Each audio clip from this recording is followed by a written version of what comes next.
Alright, so in this video, ituturo ko sa iyo kung paano mo i-connect ang iyong website sa iyong Facebook page para magkaroon siya ng parang ganito. So kung makikita mo itong nandito sa bottom right part, itong chat button na ito. Pwede silang mag-chat sa iyo directly papunta sa iyong Facebook page kung saan mo ka nagbi-build ng iyong organization. Okay? Galing dito sa website. So yan ang i-share ko sa iyo. So ngayon, para magawa mo yan, ang kailangan mo lang gawin is pumunta ka dito sa website mo, sa dashboard. Then makikita mo to sa left side, yung Facebook chat. Click mo yan. And then, ang next na gagawin mo is click mo yung edit chat plugin.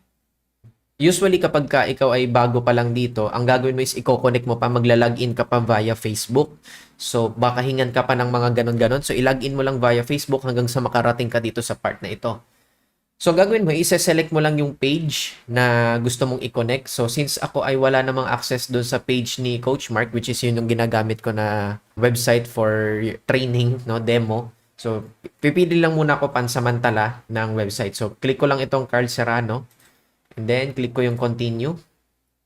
And then, i-customize mo na. So, yan lang yung gagawin mo. Ilagay mo lang dito dito sa start the conversation. Hello, kung may tanong ka, message ka lang sa akin.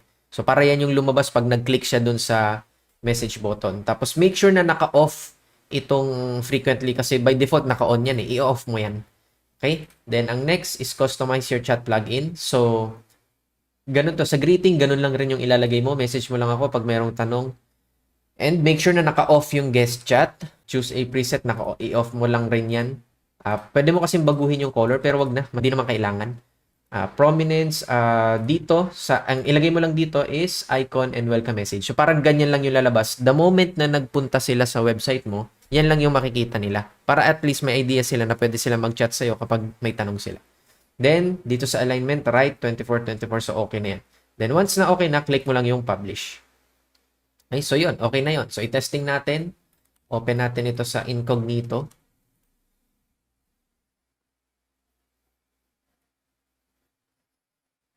So, yan.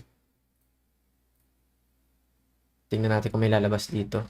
Supposedly, may lalabas dito eh. Yun, lumabas. And nakakonect siya dun sa aking Facebook page. So, yan. Make sure na i-connect mo ito dun sa tamang Facebook page ha, para lumabas siya na ganyan. So, nakaganyan lang siya. Para at least yung mga prospect mo may idea na i-chat ka nila. Ngayon, ito yung troubleshooting. Minsan kasi hindi yan lumalabas. Okay, itong chat button na ito.